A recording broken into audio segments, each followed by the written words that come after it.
20절까지 주장합니다.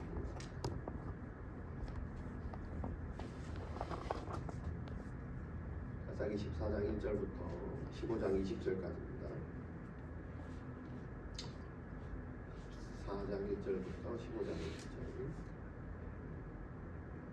한 절씩 교독하겠습니다.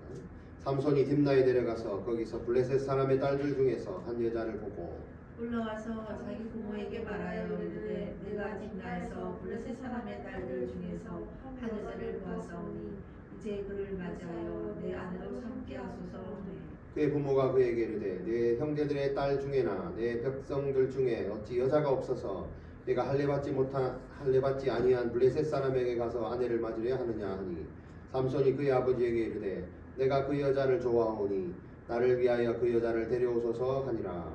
그때 블레셋 사람이 이스라엘을 다스릴 까닭에 삼손이 틈을 싸서 블레셋 사람을 싫어하였으나 그의 부모는 여호와께로부터 나온 것인 줄을 알지 못하였더라. 삼손이 그의 부모와 함께 딥나에 내려가 딥나의 포도원에 이른즉 젊은 사자가 그를 보고 소리 지르는지라. 여호와의 영이 삼손에게 강하게 임하니 그가 손에 아무것도 없이 그 사자를 염소새끼를 찢는 것 같이 찢었으나 그는 자기가 행한 일을 부모에게 알리지 아니하였더라. 그가 내려가서 그 여자와 말하니 그 여자가 삼손의 눈에 들었더라. 얼마 후에 삼손이 그 여자를 맞이하려고 다시 가다가 돌이켜 그 사자의 주먹을 본즉 사자의 목에 벌떼와 꿀이 있는지라. 손으로 그 꿀을 떠서 걸어가며 먹고 그의 부모에게 이르러 그에게 그것을 들여서 먹게 하였으나 그 꿀을 사자의 몸에서 떠왔다고는 알리지 아니하였더라. 삼손의 아버지가 여자에게로 데려가매 삼손이 거기서 잔치를 베풀었으니 청년들은 이렇게 행하는 풍속이 있음이더라. 우리가 삼손을 보고 30명을 데려와서 친구를 삼아 그와 함께 하게 한지라. 삼손이 그들에게 이르되 이제 내가 너에게 수수께끼를 내리니 잔치하는 일의 동안에 너희가 그것을 풀어 내게 말하면 내가 배우 30벌과 포도 30벌을 너에게 주리라. 그러나 그것을 능히 내게 말하지 못하면 너희가 내게 배우 30벌과 포도 30벌을 줄지니라 하니 그들이 이르되 내가 수수께끼를 내면 우리가 그것을 들으리라 하매 삼손이 그들에게 이르되 먹는 자에게서 먹는 것이 나오고 강한 자에게서 강한 것이 나오느니라 하니라. 그들이 사흘이 되도록 수수께끼를 풀지 못하였더라. 일곱째 날에 이르러 그들이 삼손의 아내에게 이르되 너는 내 남편을 꾀어 그 수수께끼를 우리에게 알려달라 하니 그렇지 아니하면 너와 내 아버지의 집을 불살이리라. 너희가 우리의 소유를 빼앗고자 하여 우리를 청한 것이 아니냐 그렇지 아니하냐 하니 삼손의 아내가 그 앞에서 울며 이르되 당신이 나를 미워할 뿐이요 사랑하지 아니하는도다. 우리 민족에게 수수께끼를 말하고 그 뜻을 내게 알려주지 아니하는도다 하는지라. 삼손이 그에게 이르되 보라 내가 그것을 나의 부모에게도 알려주지 아니하였거든 어찌 그대에게 알게 하려 하였으나 7일 동안 그들이 잔치할 때에 그의 아내가 그 앞에서 울며 그에게 강요하므로 일곱째 날에는 그가 그의 아내에게 수수께끼를 알려주매 그의 아내가 그것을 자기 백성들에게 알려주었더라. 일곱째 날에 지자의 선수 사람들이 삼손에게 이르되 무엇이 꿀보다 달렸으며 무엇이 사자보다 강하겠느냐 한지라. 삼손이 그들에게 이르되 너희가 내 총맞이로 바꾸지 아니하더라면 내 수수께끼를 능히 풀지 못하였으리라 하니라. 여호와의 영이 삼손에게 갑자기 임하심에 삼손이 아스글론에 내려가서 그곳 사람 30명을 쳐 죽이고 노력하여 수수께끼 푼 자들에게 옷을 주고 심히 노하여 그의 아버지의 집으로 올라갔고 삼손의 아내는 삼손의 친구였던 그 친구에게 준바 되었더라. 얼마 후 밀거둘 때에 삼손이 염소 새끼를 가지고 그의 아내에게로 찾아가서 이르되 내가 방에 들어가 내 아내를 보고자 하노라 하니 장인이 들어오지 못하게 하고 이르되 내가 그를 심히 미워하는 줄 알고 그를 내 친구에게 주었노라.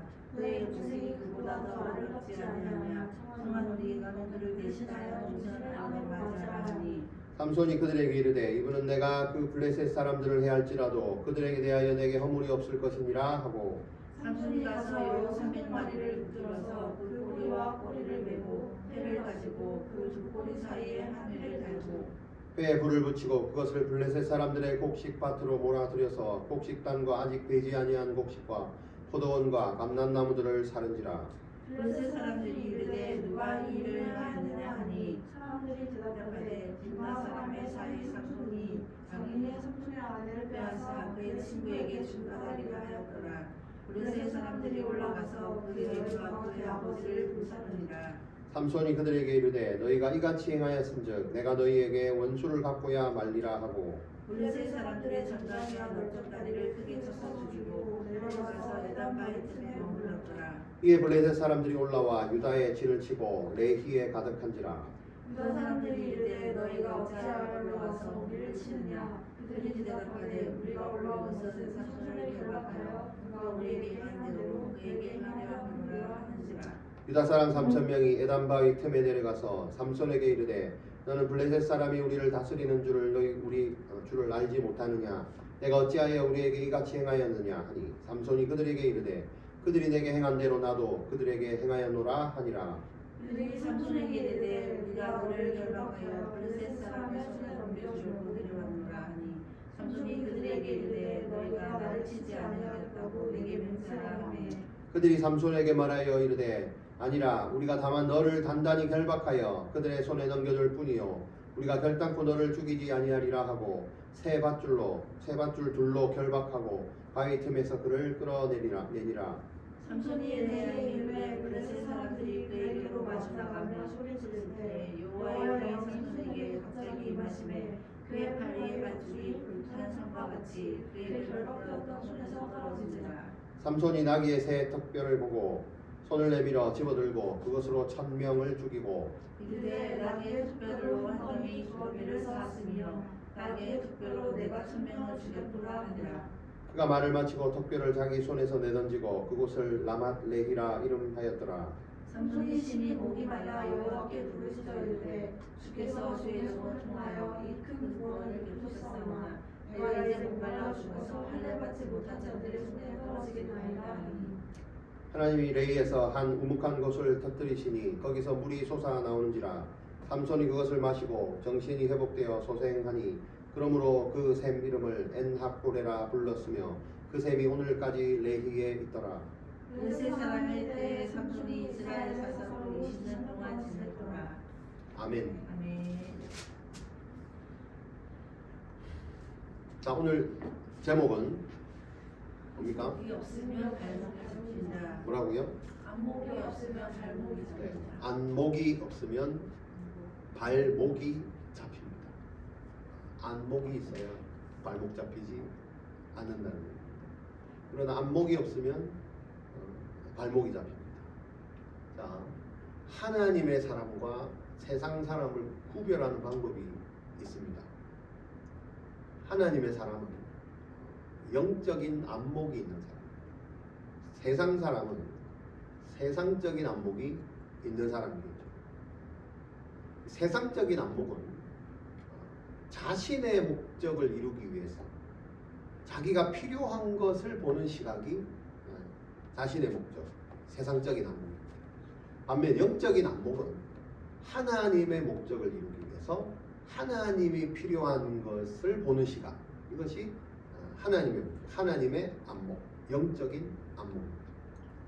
자, 본문 사사기는 하나님의 안목이 없는 시대입니다. 이 사사기는 백성이 그 하나님의 안목이 없는 이유를 말하고 있습니다. 사사기 제 마지막 장 20장 25절에 보면 이스라엘의 왕이 없으므로 사람이 자기 소견에 옳은 대로 행했다라고 합니다. 이스라엘의 왕은 하나님이십니다. 근데 이스라엘의 왕이 없다라고 합니다. 왕이 없나요? 없는 게 아니죠. 왕을 보는 안목이 없었던 거죠. 이스라엘 왕은 하나님이신데 이스라엘 사람들은 그 이스라엘 왕을 하나님을 거부하고 다른 신을 왕으로 섬겼죠.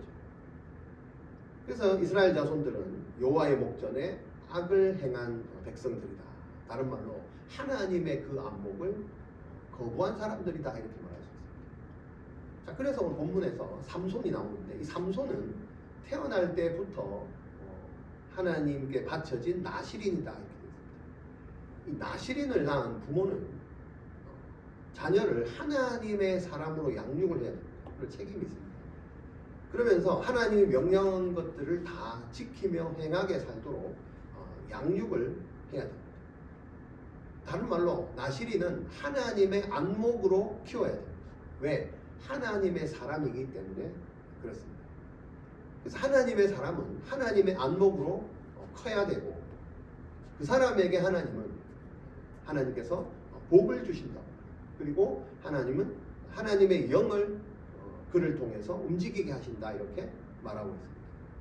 자, 오늘 본문에는 삼손이 장성해서 나이가 들어서 커서 한 여인을 만나서 그런 결혼을 하는 그런 내용에 관련된 본문이죠. 자, 그래서 이 삼손이 나시린으로 태어나서 이 어떤 안목을 갖고 자기의 어떤 결혼 이런 것들을 준비하고 해결하는가를 보여주고 있습니다. 또 이런 오늘 이 사건 속에서 여러 가지 그 등장 인물이 있습니다. 여러 삼손 나오고 삼손의 부모도 있고 그 다음에 이스라엘 백성들 나오고 그 다음에 유다 사람들도 나오고 이 등장 인물들의 안목을 함께 살펴보면서 이 안목이 어떻게 그 사람의 발목을 잡는지 중심으로 말씀을 상고해 보겠습니다. 자, 먼저 삼손의 안목 살펴보겠습니다. 삼손은 본문에 보니까 1절에 딥나에 내려가서 거기서 블레셋 사람의 딸들 중에서 한 여자를 보고 봤다는 안목이죠. 한 여자를 봤어요. 블레셋에 가서 블레셋의 한 여자를 봤습니다. 그럼 볼 수 있죠. 그리고 와서 바로 집으로 와서 부모에게 이렇게 말합니다. 뭐라고 말하냐? 내가 딥나에서 블레셋 사람의 딸들 중에서 한 여자를 봤는데 이제 그를 맞이하여 내 아내로 삼게 하소서라고 말했습니다. 나시린 삼손이 블레셋에 가서 한 여자를 봤는데 보고 나서 무슨 말을 부모에게 딱 가서 했냐면 내가 딥나에서 블레셋 사람의 딸을 봤는데 여자를 하나를 봤는데 이제 그를 맞이하여 내 아내로 삼게 하소서. 이게 무슨 말이냐면 나시린인 삼손의 안목을 딱 한마디로 보여주는 이 말. 여자를 볼 수 있죠. 봤는데 그 이유가 중요합니다. 이제 그를 맞이하여 내 아내로 삼게 하소서. 이게 무슨 말이냐면 이제 당장 아내를 봤는데 마음에 들었겠죠. 그러니까 부모한테 가서 이제 당장 결혼할 겁니다. 결혼하게 해주소서. 아내로 삼게 하소서라고 말하는 겁니다. 그 이유가 뭡니까? 한 여자를 그냥 본 것밖에 없어요. 자, 근데 여러분 아시다시피 블레셋 그 삼손은 뭐라고요? 나시린이에요. 나시린은 뭐 하면 안 돼요? 이스라엘 백성들은 이방인들과 결혼하면 안 되죠. 근데 이 나시린인 이걸 특별히 더 지켜야 되는 이 나시린 삼손은 보자마자 어떻게? 블레셋 여자를 보자마자 바로 지금 당장 결혼하게 해요. 잘 알고 있었을 거예요. 그리고 실제로 신명기에서도 이방인들과 결혼하는 걸 법으로 금지하고 있습니다. 그럼에도 불구하고 삼손은 어떻게 해요? 자기의 눈에 좋은 것, 안목, 내 안목, 세상적인 안목이죠. 내가 보고 싶어 하는 것, 내 눈에 좋은 것, 그리고 내 마음에 좋은 것을 즉흥적으로 선택하는 사람이라는 것을 알 수 있습니다. 심지어는 부모가 말립니다. 3절에 보니까 그의 부모가 그에게 이르되 내 형제들에게 딸들 중에서 내 백성 중에서 어찌 여자가 없어서 할례받지 않은 이 이방 민족의 딸을 아내를 맞으려고 하느냐 했더니 삼손이 뭐래? 그의 아버지에게 이르되 어떻게 해요? 내가 그 여자를 좋아합니다. 내가 마음에 들어요. 나를 위해서 그 여자를 데려오소서. 자기 마음에 들고 내 안목에 좋은 대로 어떻게 해요?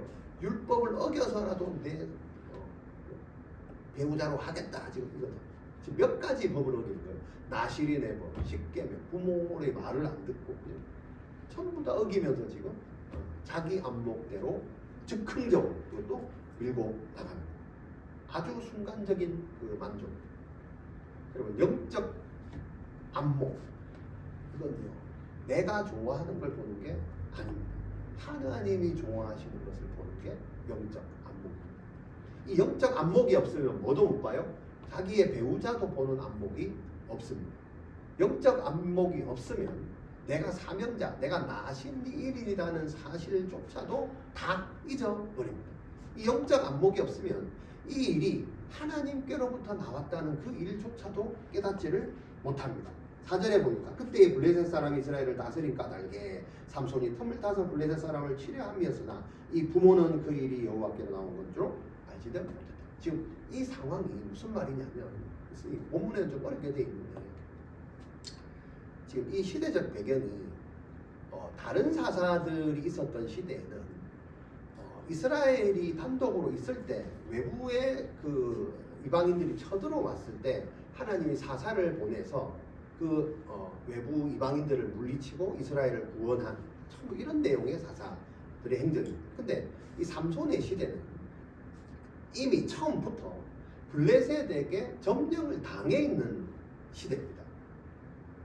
무슨 얘기가 됩니까? 아직 당하기 전의 시대는 이 삼손 이전의 사사 시대고 지금 삼손이 사사로 있는 이 시대는 이미 블레셋에게 모두 점령을 당한 상태에서 삼손을 여기에서 나시린으로 불러서 지금 세운 거예요. 무슨 말인지 이해되죠? 그래서 이 삼손이 블레셋 여자들이 원래 장악을 하고 있었기 때문에 오히려 더 자주 많이 볼 수밖에 없었죠. 자, 그래서 하나님은 이 삼손을 통해서 이 시대적 배경의 삼손을 보낸 이유도 그러면 이 블레셋을 이제 물리쳐야 되는데 하나님의 계획은 뭐냐면 이 삼손의 어떤 결혼을 통해서 하나님이 뭔가 삼손을 통해서 하시고자 원하는 그 계획이 있었다는 걸 이 4절에서 살짝 볼 수가 있습니다. 근데 중요한 건 삼손도 오히려 삼손의 부모도 거기에 대해서 반응했다는 말은 전혀 없습니다. 삼손의 부모도 내 아들이 나실이라는 걸 알면 어떤 이런 사건이 나오면 어떻게 돼요? 나실인으로서 어떻게 네가 살아야 된다는 거를 말을 했어야 되고 하고 있었어요 이미. 근데 그런 건 전혀 없습니다. 그냥 단지 결혼에 대해서만 반대하고 해라 마라. 지금 이렇게 지금 이야기를 하고 있죠. 하나님의 뜻하고는 전혀 관심이 없습니다. 이게 영적 안목과 세상적 안목의 차이다 이렇게 말합니다. 자, 그래서 하나님은 이 삼손의 결혼 문제에 깊이 지금 관여를 하고 계시다. 근데 영적 안목이 없던 삼손과 그의 부모는 자기 스스로 지금 발목을 잡고 있는 선택을 하게 되는 거죠. 자, 그러면서 시간이 지나서 삼손은 그 부모와 함께 이제 딥나로 내려갑니다. 자, 근데 5절에 보니까 삼손이 그 부모와 함께 딥나로 내려가서 딥나로 왜 내려가요? 결혼하러 가는 거예요. 결혼의 풍습이 신랑이 먼저 신부에게 가서 결혼 그 어떤 그 축제 그걸 일주일 정도 이렇게 하는 게 이 시대의 법이었다. 그래서 딥나로 이제 내려가는 거예요. 내려가는데 지금 어디로 가요? 딥나의 포도원에 이른즉 하필 내려가는데 왜 하필 그때 포도원이 있었을까? 하필 또 그 발걸음이 하필 그 포도원 쪽으로 향했다. 그게 뭐 어때서 여러분 나시리는 뭘 금해야 돼요? 예, 포도와 관련된 걸 다 금해야 돼요. 근데 왜 하필 그 발걸음이 그리 가요? 아무 생각 없이 갔는데 포도원이 있었나? 물론 포도원 그 곡창지대나 이 과일들이 풍성했기 때문에 농장을 지나갈 수밖에 없었는데 중요한 건 그게 아닙니다. 그럼 둘 중에 한 사람은 말렸어야지. 부모가 말리든지 삼손이 말렸든지. 근데 영적 안목이 없으니 그냥 아무 생각 없이 가는 거예요. 자, 근데 중요한 건 그게 아닙니다. 나중에 보면 삼손이 포도원에 혼자 갔다는 말이에요. 딥나로 같이는 내려갔는데, 자 다시 보겠습니다. 자, 근데 오전에 보니까 삼손이 그의 부모가 이제 내려갔죠. 갔는데 포도원에 이른즉 뭐가 있었어요? 젊은 사자가 그를 보고 소리를 지르고 갑자기 사자가 나타나서 왕 짖는 거야. 젊은 사자, 어린 사자, 새끼 사자가 나타나서 삼손에게 으악 짖는 거예요. 마치 하나님이 사자를 보내서 너 여기 나시린이 포도원에 오면 안 되잖아 라고 뭔가 막는 느낌이 딱 들 정도로 사자를 보냈는데 삼손이 어떻게 해요? 힘으로 그 사자를 찢어버리죠. 참 애매한 사건들이 많이 일어납니다. 자, 근데 이 삼손이 이제 찢었죠. 찢었는데 여기 보니까 6절에 보니까 하나님이 여기 삼손에게 강하게 임했다 이렇게 따라왔어요. 하나님이 여기 강하게 임해서 사자를 죽였다. 그러니까 이게 진짜 사자가 하나님이 보냈나에 대한 확실한 근거는 없습니다. 마치 그럴 것이다. 중요한 건 뭐야? 삼손이 포도원에 갔다는 것이고 사자가 나타났다는 것이고 사자를 찢어서 죽였다는 겁니다. 자, 그러면 여기에서 보니까 6절과 7절에 보니까 그 사자를 염소새끼 찢는 것 같이 찢었는데 그는 자기가 행한 일을 부모에게 알리지 않았다. 그럼 옆에 부모가 있었다 없었다? 포도원에 같이 간 게 아니네. 네, 같이 있었으면 사자도 봤고 찢어 죽이는 걸 봤을 거 아니에요. 근데 알리지 않았다는 건 옆에 없었을 확률이 높다. 없다. 네. 자, 그러면 포도원 사건은 어찌 보면 철저하게 나시린인 삼손 혼자서 벌린 일이었을 것이다. 자, 그게 왜 중요한데요? 자, 짐승을 죽이면 어떻게 해요? 죽은 짐승이 되잖아요. 그럼 두 번째 율법을 어기게 됩니다. 그죠? 시체를 가까이 하면 돼야 돼요. 안 되잖아요. 네. 그러니까 이게 자기가 하고 있는 행동이 내가 진짜 나시린으로서의 살아갈 영적 안목이 있는 행동인지 아닌지를 지금 삼손은 전혀 파악하지 못하고 있는 것을 볼 수가 있습니다. 자, 그리고 이제 그 이후에 삼손이 그 여자를 다시 만나면서 뭐라고 또 말하냐면 7절에 보니까 그 여자와 말하니 그 여자가 삼손의 눈에 들었다라고. 삼손이 그 여자를 보면서 내 눈에 내 마음에 들었어 이렇게 됩니다. 첫눈에 뿅 했다 이거. 여러분 영적 안목이 없으면 남이 내 눈에 들어올 수 있을지는 모르나 그 사람도 내가 지 눈에 들어갔는지는 내가 알 수가 없습니다. 이게 영적 안목입니다. 다시 영적 안목이 없는 사람은 내가 이거 마음에 들어 이럴 수는 있어요. 근데 이 상대방도 내가 마음에 드는지 내가 알아야 되잖아. 근데 그거는 지금 모르고 있잖아. 그럼 이 여자도 삼손이 마음에 들었을까? 그 얘기죠. 그거에 대해 별 관심이 없단 말이에요. 왜? 영적 안목이에요. 그걸 알 수도 없어요. 나중에 그게 사실이라는 게 나와요. 자, 그래서 삼손은 다시 그 여자를 맞이하여 다시 이제 길을 떠난다. 8절에 보니까 얼마 후에 삼손이 그 여자를 맞이하러 다시 이제 가다가 뭘 봐요? 자기가 죽인 그 사자의 죽음을 봅니다. 아까 포도원으로 가듯이 왜 자기가 죽인 사자의 포도원 또 갈까요? 시체를 멀리 해야 되잖아. 죽은 시체 옆에 왜 가요? 이게 영적인 눈이 뭐니까 이런 거예요. 자, 그래 본즉 보면 어떻게 돼? 도망을 가든지 피하든지 가야 되는데 사자의 몸에 뭐가 있었어? 벌떼와 꿀이 있네 또. 사자의 몸에 벌떼와 꿀이 있어. 죽은 사자의 시체에는 여러분 알다시피 뭐가 있어요? 벌이 있을 수가 있을까? 차라리 파리가 날았으면 달랐지. 벌이 있다는 게 말이 안 되잖아. 근데 희한하게 또 벌이 있네. 벌떼가 있네. 벌떼가. 근데 꿀 있을 수 있지. 근데 여기 보면 벌떼와 꿀이 있거든. 꿀. 이 꿀은 굉장히 중요합니다. 뭐냐면 꿀은 뭐예요? 맛이 어떻게 해요? 달잖아요. 달단 말이에요. 사람들이 사실은 이 꿀이 뭐예요? 자기를 이렇게 유혹하는 어떤 그런 요소가 돼요. 달콤한 것들. 그러면 삼손이 이걸 보고 어떻게? 꿀을 떠서 먹음직하고 너무 달겠잖아. 이걸 안 먹어야 되는데. 왜? 이걸 먹으려면 사자를 만져야 되잖아. 부정한 걸 당해야 되잖아. 근데 그 짓을 했다는 거예요. 그래서 꿀을 떠서 먹고 또 어떻게 해요? 부모에게도 드렸다 이렇게 나오죠. 그럼 어떻게 해? 부모도 먹었으니 어떻게? 부모도 부정하게 된 거예요. 여러분 영적 안목이 떨어지면 나도 내 발목을 잡고 다른 사람의 발목도 잡습니다. 이게 영적 안목이 떨어지는 사람들의 특징입니다. 그리고 그 꿀의 출처가 어디서 왔는지도 말도 하지 않았어요.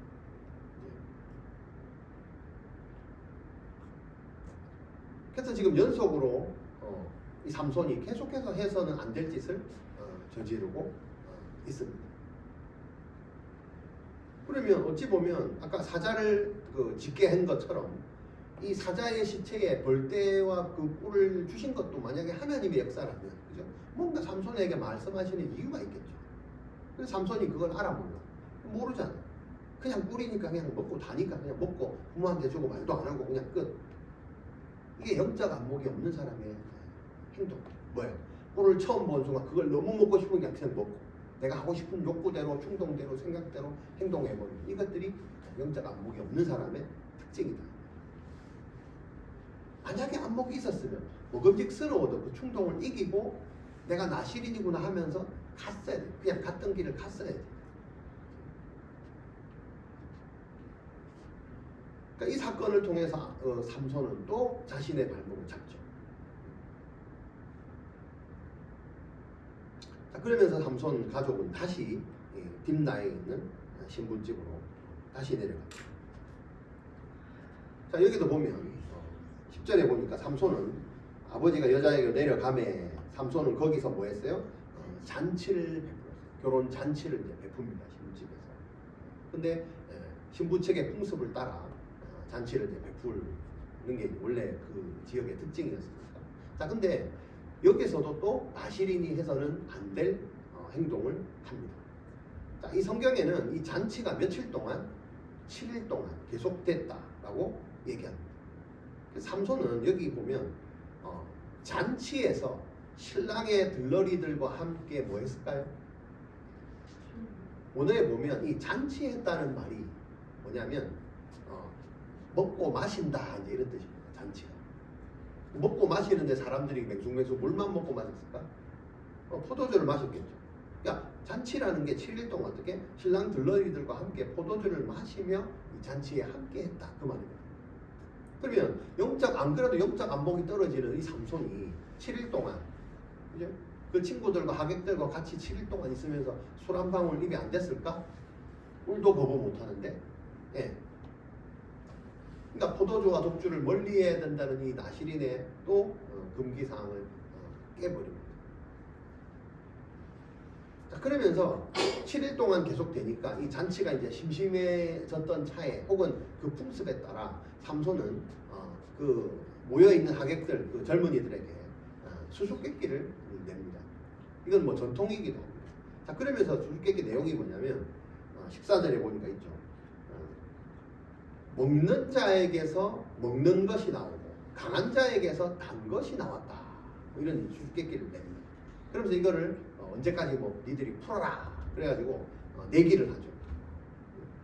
옷 뭐 30벌을 뭐 서로 주기로 하자. 뭐 이렇게 합니다. 자, 근데 이 지역의 이 고대 근동에서 이런 수수께끼들은 사실은 굉장히 단순한 수수께끼입니다. 그리고 뭐 그 축제 때 결혼식 하는 날 뭐 무슨 뭘 하겠다고 그렇게 큰 모르는 문제를 내가 하겠냐 말이에요. 대부분 보면 대충 굉장히 쉬운 문제를 내기도 합니다. 근데 이 삼손 같은 경우는 이런 비유를 하자면 그들이 풀 수 있을 만큼 되게 쉽기도 한데, 근데 이 지금 분위기가 뭐냐면 이 삼손이 이렇게 쉬운 문제를 우리한테 농담 삼아 낸다는 건 이해가 되는데 굳이 이런 뭐 이렇게 내기까지 해가지고 뭘 이걸 해가지고 한다는 것은 뭔가 이 하객들도 삼손이 낸 문제의 어떤 이 진짜 답보다는 삼손이 낸 의도를 더 모른다는 게 이제 이쪽에 추측이 더 갑니다. 그래서 오히려 전전긍긍하게 된 거죠. 그래서 이제 뭐 했냐면 삼손이 생각하는 답을 알 수는 없잖아요. 그래서 이걸 알기 위해서 뭐라고 했냐면 삼손의 아내를 협박을 하게 되는 거죠. 삼손의 아내를 협박해서 알아내고자 합니다. 그래서 삼손의 아내는 울면서 답을 가르쳐 달라고 삼손한테 가서 막 며칠을 쫄르면서 강요를 하게 됩니다. 근데 여기에 결정적인 이유가 뭐냐면 이 블레셋의 그 하객들이 삼손의 아내에게 가서 만약에 네가 이거를 성공을 못하면 너와 너의 가족 집 모두 다 불태워버리겠다 이렇게 협박을 하죠. 그러면 이 아내가 자기 남편인 삼손한테 가서 막 울면서 애원하는 저 첫 번째 이유가 뭐예요? 내 가족 살리려고 한 거잖아요. 어찌 보면 이 여자도 뭐 블레셋 사람이고 그 이방인이기 때문에 영적 안목은 없었지만 일단 결혼한 사람으로서 어떤 문제가 생기면 어떻게 남편하고 같이 의논해서 할 필요도 있었지만 전혀 그러지 않았다는 거예요. 그래서 아까 영적 안목이 없는 사람들이 사람을 고를 때 내가 이 사람의 눈에 들어왔지만 그 사람도 내 눈에 들어왔을까 의심한 게 바로 이런 의미예요. 별로 관심이 없는 거예요. 삼손에게는. 자기 가족의 한일에만 관심이 있었지. 그래서 삼손을 깨워서 답을 아르켜 받아서 자기 그 나라 하객들 사람들에게 답을 다 동족들에게 알려줘 버리고, 그러면서 자기는 버려짐을 당하든지 말든지 삼손을 버리고 나누어지죠. 그랬더니 이 영적 안목이 없는 삼손도 아내를 이 사실을 알고 경멸합니다. 여기 뭐라고 되어 있냐면 나의 암송아지, 내 암송아지로 깔지 않았으면 수수께끼를 못 풀었다, 이렇게 이제 비유로 하는데 굉장히 자기 아내를 암송아지로 뭔가 경멸하게 경멸을 하고 있습니다. 그래서 이 아내의 배신에 화가 난 이 삼손도 어디로 가요? 내기에 졌고 화가 나고, 그래서 이 아스글론에 내려가서 영문도 모르는 사람 30명을 쳐서 죽이고 옷을 빼앗아서 그 내기의 그대로 이 사람들에게 옷을 줍니다. 그리고 나서 어떻게 아내도 친구한테 줘버리고 그냥 자기 집으로 에라 모르겠다고 가버리고. 물론 어찌 보면 하나님이 이 시대에 블레셋의 지배를 받고 있는 이스라엘을 구원하기 위해서 이런 상황에서 나시린을 보내서 뭔가를 지금 계획을 하고 있는데, 지금 거기에 쓰임받은 이 삼손이 전혀 이런 그 하나님의 안목에 대한 영적인 안목이 없어서 이 사건이 하나님이 주신 사건임에도 불구하고 계속 자기는 자기 지금 생각대로 감정대로 행동을 하니 계속 뭔가 지금 안 맞는 느낌이 여러분들이 봐도 들잖아요. 그래서 하나님의 영이 여기 보면 19절에 또 임해서 삼손에게 임하심에 삼손이 아스글론에 가서 그곳 사람을 쳐 부수고 할 때마다 사실은 하나님의 영이 계속 임합니다. 블레셋 사람을 대적하고 블레셋 사람을 죽이고 할 때 하나님의 영으로 한 거가 맞아요. 근데 여기에 뭐가 개입해서 영적 안목이 없으니 이게 하나님이 주신 힘으로 블레셋 사람을 치는 것이 내 사명이라고 생각하지 않고, 항상 삼손은 내 감정, 내 기분, 내가 원하는 목적을 이루기 위해서 자기 감정을 다스리지 못해서 항상 사실은 사고를 치는 쪽으로 이렇게 하고 나니 계속 하나님의 영하고 자기의 감정하고 이렇게 뭔가 코드가 안 맞게 됩니다.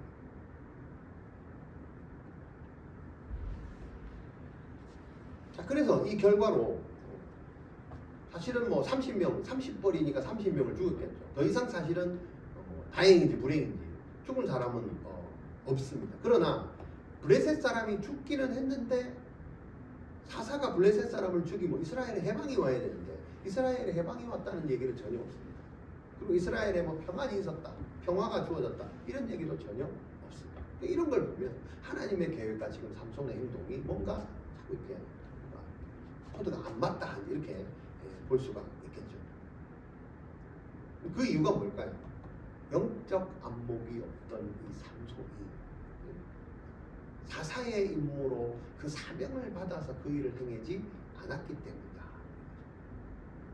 영적 안목이 없던 이 삼손은 자기의 이 축하 행사가 되어야 될 결혼식을 어떻게 해요? 거의 뭐요? 참사, 대참사로, 축하 행사를 참사로 만들어버린 주범이 되고, 그것이 자기 인생의 발목을 잡은 케이스가 되고, 그들의 부모 인생의 발목도 잡고.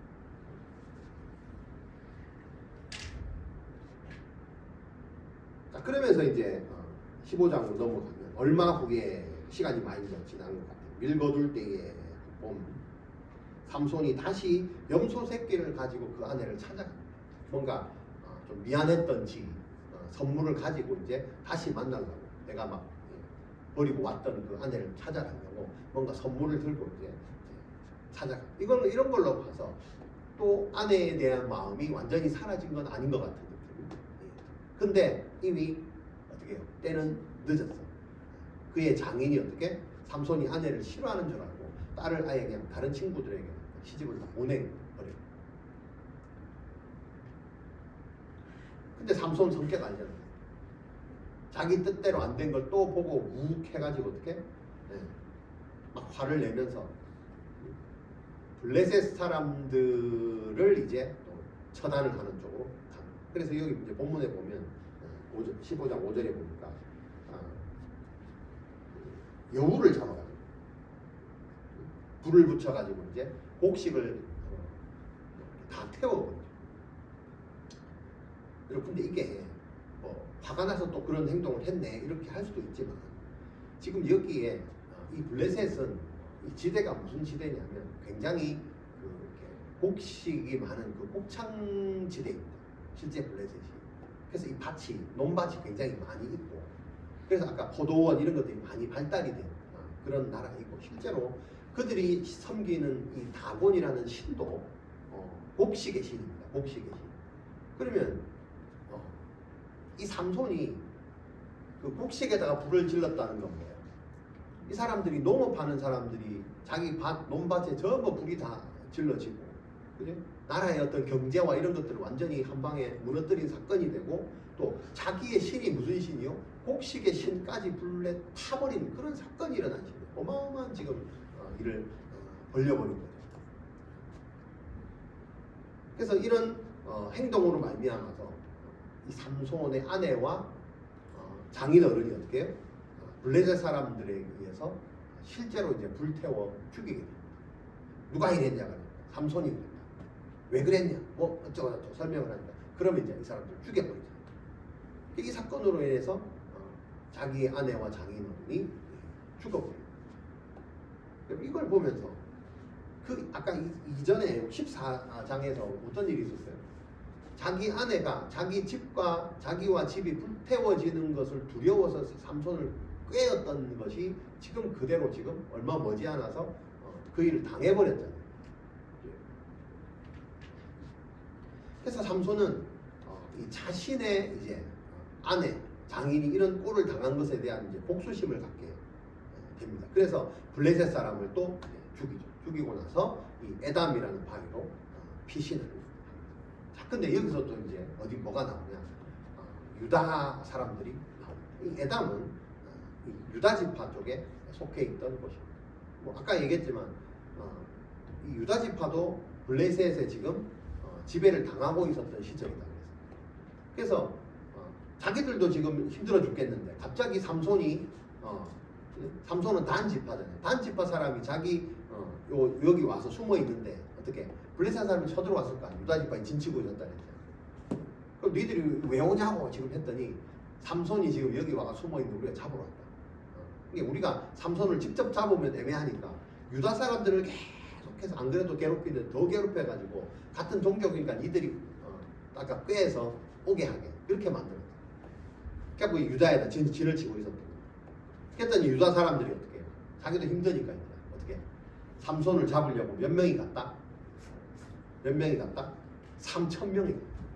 삼손 한 사람을 잡으려고 동족 유다 지파 사람들이 3,000명이 그 산을 올라가서 동굴을 싸가지고 유다를 데리고 내려오고 이런 걸 봐도 어떻게 해요?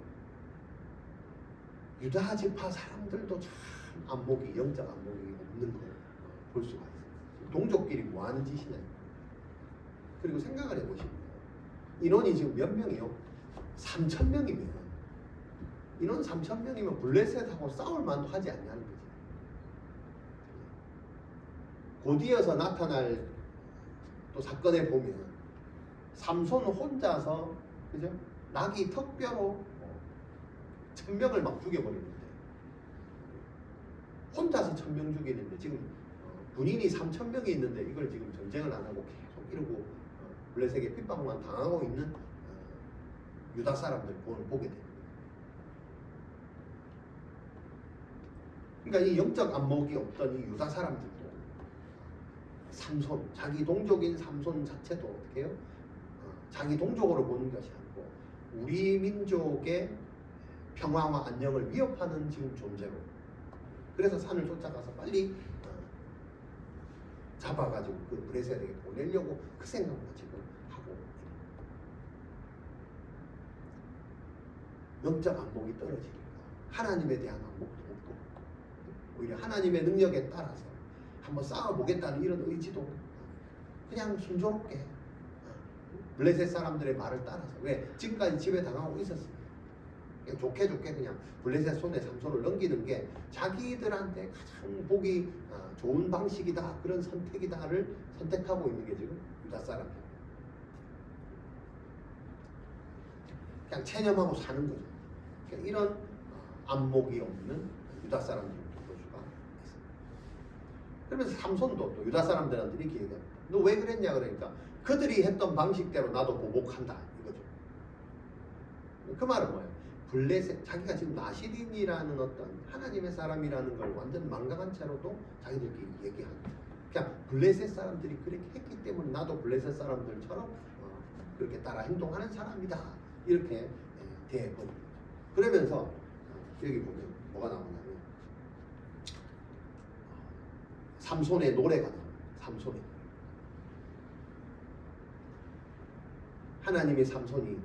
하나님은 삼손에게 또 영을 주셔가지고 블레셋 사람 1000명을 죽이게 하는데, 죽이고 나서 어떻게 또 기분이 좋았겠죠. 그래서 삼손이 노래를 부릅니다. 뭐라고 부르냐? 16절에 보면서 이르되 나귀의 턱뼈로 내가 한 더미 두 더미를 쌓았으니 나귀의 턱뼈로 내가 1000명을 죽였다, 이렇게 지금 삼손이 노래를 부르고 있습니다. 자, 이 사건도 하나님의 영이 임해서 했겠죠. 근데 그 결과로 자기가 1000명을 죽였게, 혼자서 나귀의 턱뼈로. 그랬더니 노래가 절로 나왔겠죠. 근데 그 노래 가사를 보니까 뭐 있어? 한 더미 두 더미를 쌓았는데 나귀의 턱뼈로 내가 1000명을 죽였다. 자기가 처음부터 나시린이었고 하나님의 사명을 받아 하는 사람이고 영적 안목이 있는 사람인데 노래를 어떻게 불러야 돼? 그 노래에 뭐가 들어갔어야 돼? 하나님이 나를 통해서 이런 일들을 하셨다, 이런 말이 한 구절이라도 들어가야 돼, 안 들어가야 돼? 네, 들어가야 돼. 근데 영적 안목이 없던 삼손이 모든 것을 자기가 했다, 지금 그렇게 하고 자기 소견에 옳은 대로 지금 노래도 그렇게 만들어서 또 불렀다.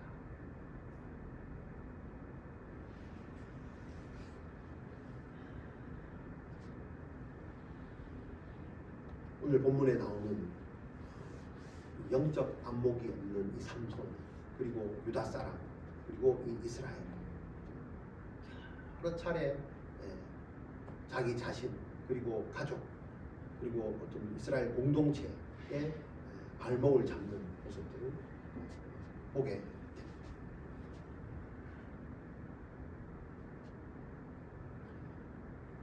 오늘 본문에 나왔던 여러 가지 사건 속에 하나 공통적으로 들어가는 게 하나님의 영이 삼손에게 분명히 임해서 강한 힘을 발휘하게 했지만 이 삼손의 영적인 안목, 이 하나님의 안목을 따라가지고 못했다. 이게 영적 안목을 가진 사람은 하나님의 안목으로 세상을 바라보는 사람입니다. 영적 안목을 가진 사람은 하나님이 보시기에 좋은 일을 선택하는 사람. 영적 안목을 가진 사람은 삶의 모든 영역에서 하나님의 간섭하심을 분별하는 사람. 영적 안목을 가진 사람은 하나님의 사명을 이루는 사람입니다. 그러면 영적 안목은 어떨 때 어떻게 생기는가? 하나님의 안목으로 세상을 바라보고 하나님의 뜻을 기다리고 하나님이 기뻐하시는 것을 선택하면서 살아갈 때 하나님으로부터 주어지는 것이 하나님의 안목. 우리가 이것을 다 소유받아서 이제는 더 이상 내가 내 발목을 잡는 인생, 내가 남의 발목을 잡는 그 인생을 사는 것이 아니라 하나님의 안목을 가진 사람, 남의 발목을 잡는 것이 아니라 내 발을 사슴과 같게 하사 나로 나의 높은 곳에 다니게 하시라. 그 하나님의 안목으로 내 사명을 감당하면서 하나님과 동행하시는 우리 비전교회 성도님들 되시기를 주의 이름으로 축원합니다. 기도하겠습니다. 하나님 감사합니다. 오늘 삼선을 통해서 하나님의 그 계획, 이 나시린인 삼손을 통해서 이루고자 하시는 것들을 보게 됩니다. 영적 안목이 없었던 삼손은 그럼에도 불구하고 하나님의 안목을 따라잡지 못해서 자기 소견에 오른 대로 내가 원하는 것, 내가 좋아하는 것대로 결정하고 선택합니다. 자신의 인생의 발목을 잡고 남의 인생의 발목도 잡는 그런 모습을 보게 됩니다. 이것은 분명히 하나님의 나신, 하나님의 사명자의 모습은 아닌 걸로 봅니다. 우리가 이런 모습으로 우리의 발목을 잡고 산다면 안타까운 일이 될 수밖에 없습니다. 본문을 통하여서 하나님의 안목을 가진 자가 어떻게 살아야 될 것을 보여주게 하셔서 감사합니다. 하나님, 이 삼손의 모습을 통하여서 하나님의 안목을 가질 수 있는 우리 성도들 다 될 수 있도록 주여 역사하여 주시옵소서. 아멘. 우리 안에 이 하나님의 안목을 허락하여 주옵소서. 하나님의 사람은 하나님의 안목을 가진다고 했습니다. 하나님의 명령에 따르고 하나님 말씀에 따르고 하나님이 좋아하시는 게 무엇인지를 생각하며 그것을 원하며 실천하며 살아가는 영적 안목이 크고 높게 있는 자가 되게 하여 주시옵소서. 그 안목으로 살아가는 우리 되게 하여 주시옵소서. 예수님의 이름으로 기도